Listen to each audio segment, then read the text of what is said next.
Swimming in the Parliament House pool with John Howard. Very well.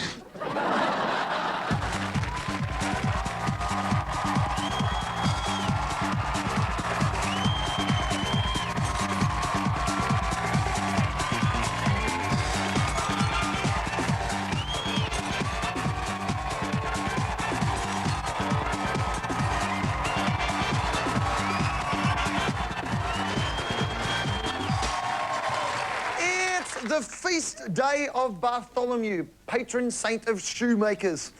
Ladies, give thanks. Welcome to the Glass House, the program that asks the question, if we call the Liberal Party the Libs and the National Party the Nats, is that why they changed their name from the Country Party?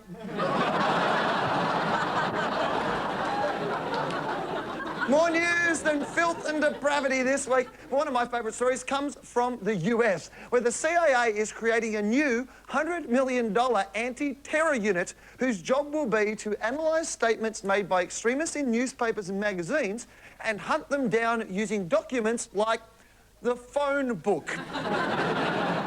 Because if you're a terrorist and you want work, you've really got to be listed. That's right, the white pages. And anyone who doesn't sound white could be evil. But who uses phone books anymore? Wouldn't you just ring call connect? Operator, I'm after the number for terrorist, initial A. Hello, you've called Al-Qaeda. All our freedom fighters are busy right now. But your call has been placed in a cave and will be answered by the first available donkey. In Germany, a travel agent is offering holidays for teddy bears, including accommodation in a luxury Munich flat, sightseeing, games, a teddy bear's picnic, and a visit to a Munich beer house. Modern teddy bears need more elaborate holidays because going down to the woods today is no longer a big surprise. Plus, the lifestyle of a teddy bear is very stressful. Any minute, a banana in pyjamas could catch you unawares. In Florida, police are on the lookout for a naked tickler. But then, who isn't on the lookout for a naked tickler? They believe the same culprit is responsible for a series of bizarre break-ins in which a naked man enters victims' rooms while they're sleeping and tries to tickle their feet. At this stage, the cops are on the lookout for a small, furry suspect known only as Elmo. Sadly, CSI doesn't have much to go on with the naked intruder. Just some large caliber tickle marks and a few scrotum prints on the windowsill. Corrine Grant! Come on. Aquatic news, Wet Willy. In the tradition of celebrity overhaul and celebrity boot camp comes the latest reality show from the UK, Celebrity Shark Bait, where alleged stars in metal cages are lowered into a stretch of water off South Africa known as Shark Alley. While the celebrities hang around in the cages, the sharks are attracted with chum, a soupy mix of blood and pilchards. And knowing the calibre of celebrities they get on these shows, the bucket of chum has probably got a better chance of getting another job. But environmentalists say chumming is conditioning sharks to come closer to the beach and contributes to attacks, especially if you use a blood and pilchards-based sunscreen. Still, this could be a much more entertaining version of Celebrity Weight Loss Challenge. Instead of waiting months for Rowena Wallace to lose a couple of kilos, put her in with some hungry sharks and watch her lose 20 in a couple of bites. Now that's dieting. But let's face it, if you want to see celebrities getting eaten, there are plenty of videos going around.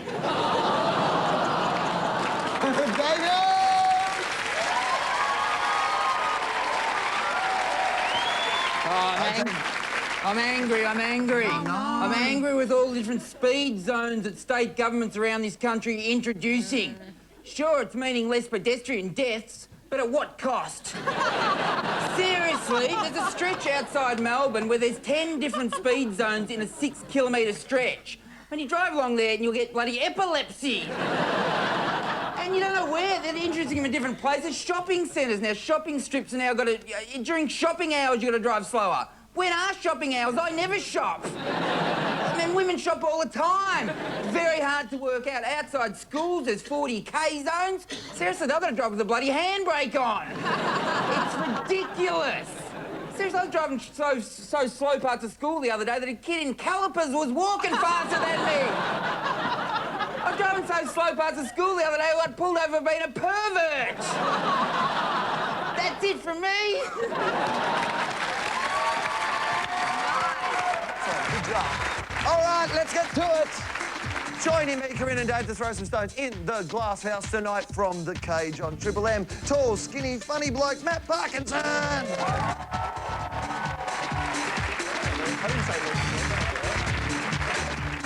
And psychologist, author and sex therapist, Dr. Jan Hall.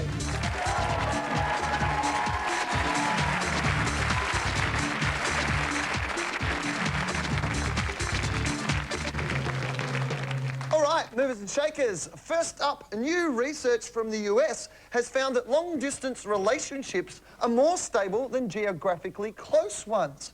See? The immigration department is just doing everything it can to make sure refugee marriages last.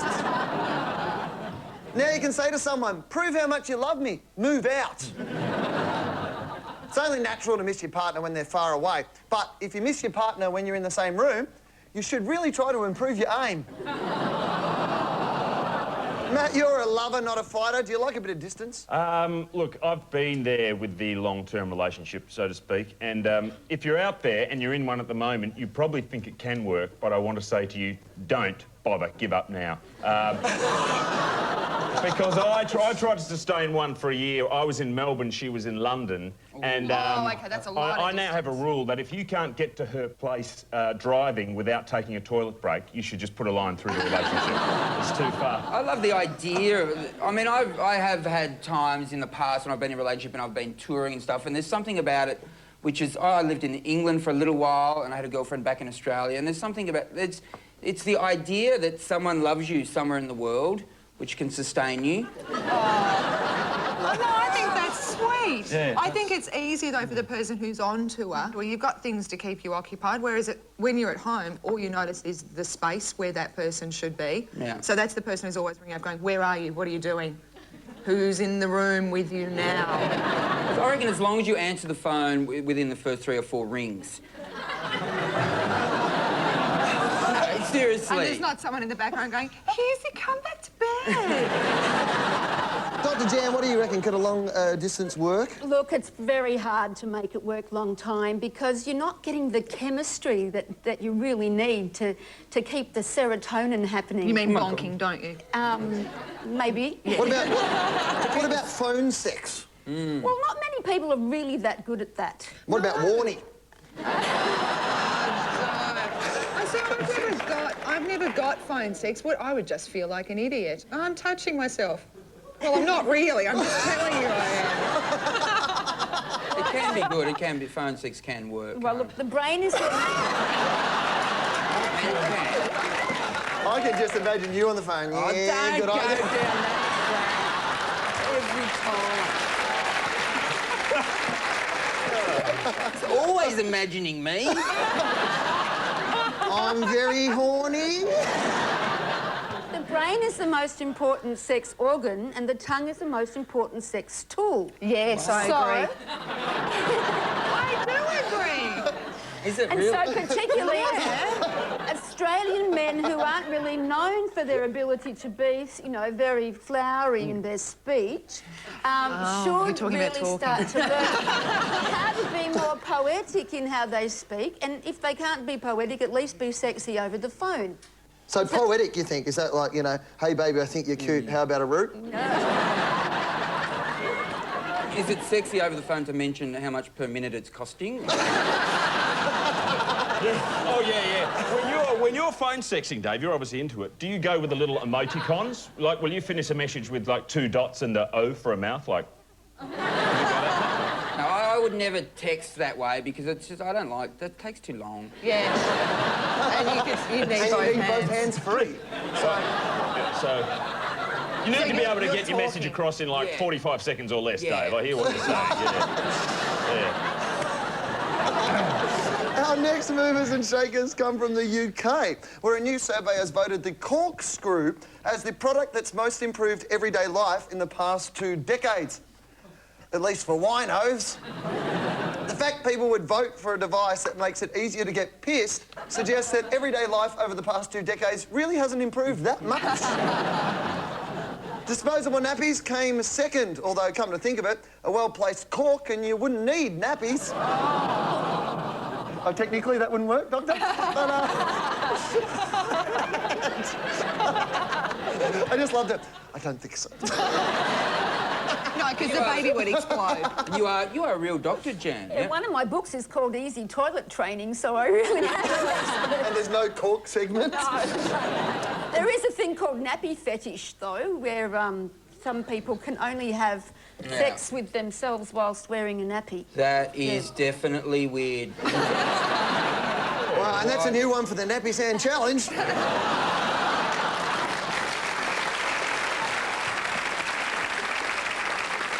Corrine, you're a practical lady. Have you got a favourite gadget? I'm not much of a gadget person. I don't like gadgets, but you know what I did go quite mad for a little while? Were those green things that look like finger puppets that you clean your teeth with. Oh, yeah. The brushing the brush things. ups, they're Oh, cool. I love the finger puppet tooth cleaning thing.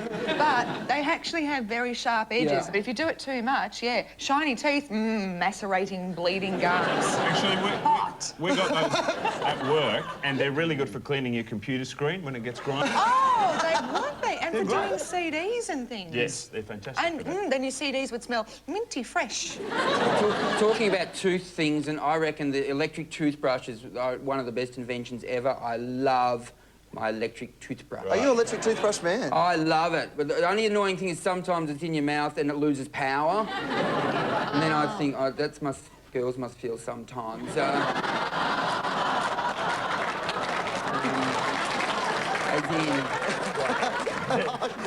As in? Jan, you fill in the dots. Are you a gadget person, Jan? No, I'm not really a gadget person, and I'd really go for the disposable nappies as my favourite thing, because having been a mum, and when you do nappies in the laundry, you get fungus fingers and all your nails start to rot underneath. And Fungus yeah, fingers? you get fungus. Oh. Yeah. Well, then you couldn't use the dental thing, because then you didn't know. It's all got to do with the bacteria that gets into the laundry and the fact that you got your hands in wet, sloppy stuff a lot. You know, that's why disposable nappies were so good. But the only thing is, it's really hard when you go to somebody's place for a dinner party and your baby does something really nasty, and then what are you going to do? And everybody's sitting down and drinking their wine and using their corkscrews and having fun, and you say, excuse me, what'll I do with this dirty nappy? And also, you're going, does anyone want a cheese or not from you, fungus fingers? And then, of course, after dinner, it's, you know, if I put on my nappy, will you touch me with your fungus fingers? Yeah, way to go. Would the corkscrew be #1 for you guys? I mean, it's good that it not happens for me. For me, it would be the yo-yo. It's just ingenious. Except for when it goes down to the bottom of the string and runs out of power, and then that must be what it's like for girls.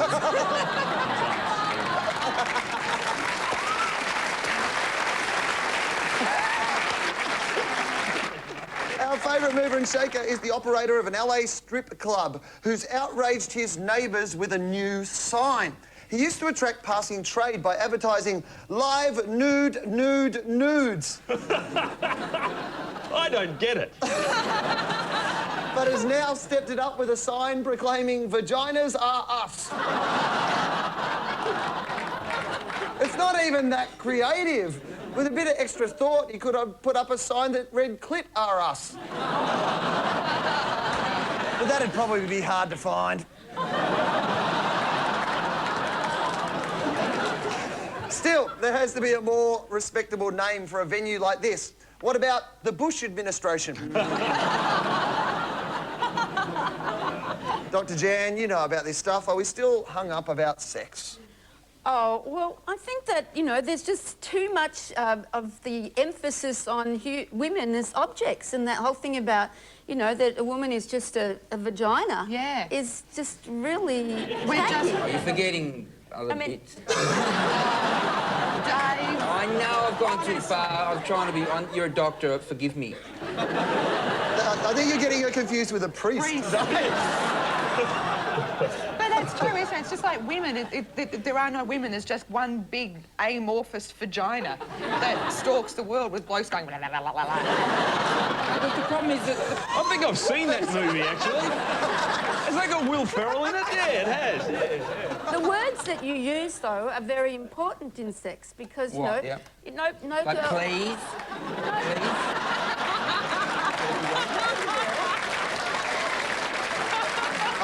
I'm sorry that has never happened before. Do you take Visa? If you really want to seduce a woman, Yes. for instance, Yep. one of the worst things you can say to her is, let's do it doggy style. Oh, yeah, no. And I've invented a much better phrase, and I call it the cheeky position, because let's face it, you know, she's got her cheeks up Yeah. in that right angle. Sure. And that can make her think that she's being really cheeky and a little bit naughty, and she could even imagine that you were being like the pizza boy that's just bought the pizza. Oh, okay. The pizza The boy. pizza boy? Yeah, no, So it if he works. doesn't come in 30 minutes, it's free?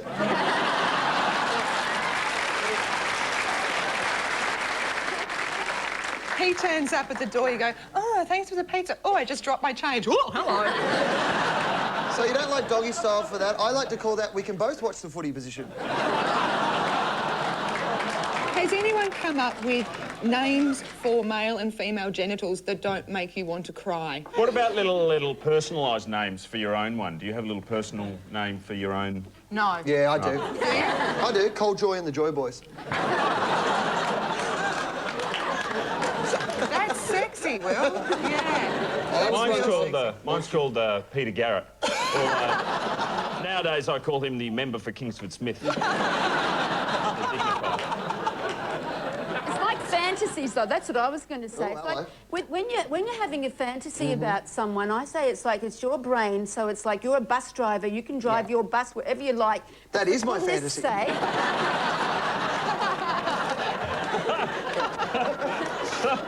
what you have to do is you have to put your partner in the fantasy. So you can't say, oh, my God, Brad, you know, and you know, Sure. Brad, when it's really Will, you see. So you've got to say, imagine, Will, if you were with Jennifer or, you know, what's her name? Angelina Okay, Jolie. yep, Jolie. I'm imagining that. You Just see. hang on. Yep, nice. She's on the bus. Oh, she's gone down the back seat, naughty Angelina. Oh, you haven't paid your fare. What's that? You'll pay me in kind. Waka waka wow.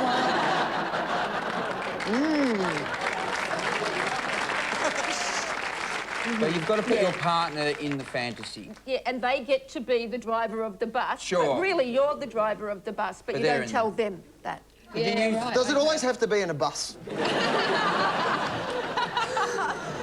That could get quite dangerous. Especially with these speed zones they've got happening.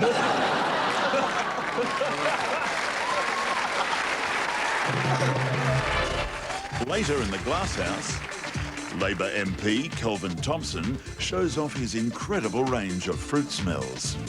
This is a lemon. Chefs get tough in the new series of My Restaurant Rules. And Philip Ruddock gives a good reason why he should be replaced by an onion on a stick. It would save our community an enormous amount of money. Tonight's question on the Glasshouse is, what's the strangest thing that's ever happened to you on a holiday? All right, let's find some answers. I had my boss's daughter with me and we accidentally took her to a nudist beach without realising when we were going looking for a beach. How old was your boss's daughter? 13 at the time. I don't know. The XPT broke down, but that's not strange. Nothing strange about that, eh? No, they're a bloody piece of crap, aren't they? That's it, mate. That's it. What brand are they? Eh? What is it? XPT, the train, mate, you know? From Oh, I thought it was a car. up north. No. I was in Melbourne staying in a dodgy hotel and every channel was porn. Can you tell me where it is? What's the strangest thing that's happened to you on holidays? When Yeah, waking up at the end of it and remembering some of it. Yeah, like you have holidays sometimes where you go on trips even if you don't leave home. Yeah, something like that. What's the strangest thing that's ever happened to you on holidays? I really don't know. I really don't go on holidays. When was the last holiday that you partook in? I went around the world. You went around the world and nothing weird happened? No. What a waste of money that was. It's terrible. Strange women? No. Well. Oh, you went with a strange woman, did you? No, not strange on there. I was with him the whole trip. Yeah, well, that's probably why nothing exciting happened, mate. Yeah.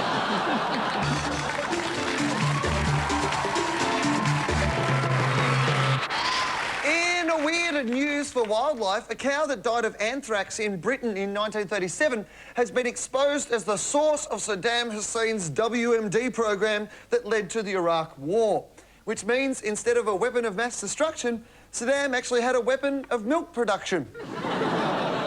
Here's what happened. An ear from the cow was sent to an English lab. Scientists discovered anthrax spores. They were used in secret biological warfare tests. Then Britain sent the culture to the US, which gave some of it to Iraq during Saddam's war against Iran in the 80s. And his mustard gas program has been traced back to a curried egg sandwich sold by British Rail in 1952. Hughesy, I'd like your help. Sure. Why not? I want you to be the anthrax cow, and we're going to interview you. First question, dirty, disease-carrying Dave. Yes. How are you feeling? How am I feeling? Well, I've died from anthrax and just found out I caused a war that's killed millions of innocent people. I'm fantastic.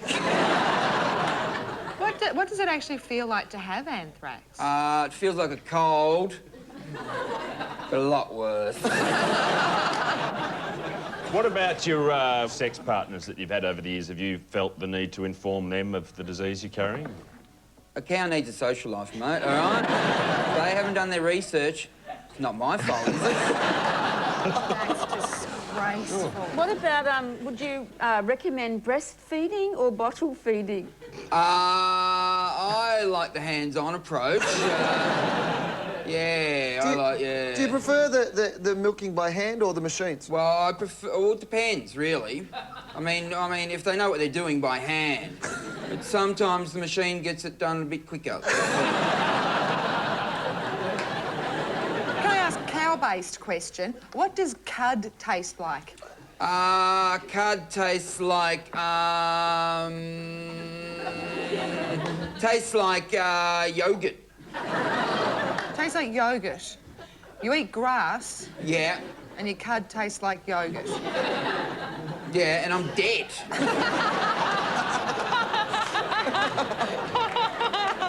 Do you feel bad about the fact that your ear has started, like, in a war? I feel bad about it, yeah. Have you ever met Saddam? I did meet him once. Where? Where? Yeah. I was on a cruise ship. I sailed to Baghdad and he was... You sailed to Baghdad? Yeah. A landlocked city? Yeah, we certainly... I won't deny we were off course. What do you think about artificial insemination and how it might rip off the bull and the cow from having a good time? Yeah, that disappoints me, I must say. I mean, I believe I am a cow, so I'm pretty happy when a bull wants to, roger me. I know that, the bulls and cows do it in a style that, you know, humans occasionally call cheeky style or doggy style. What do cows call it? We call it normal. Why is it that when there aren't any bulls in the paddock, all the heifers will get together and they'll have a go at it themselves? They just hump each other. They do hump it. We do hump each other. Yeah. Why? Why? Well, you're single, you tell me.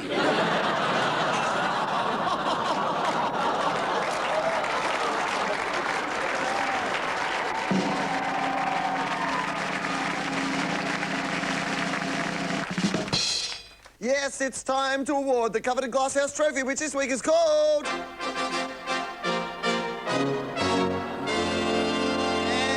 And the winner of the I've Got the Mucus in Me escargot is a pharmaceutical company in Chile, which has come up with a great new remedy for a nasty cough, snail slime.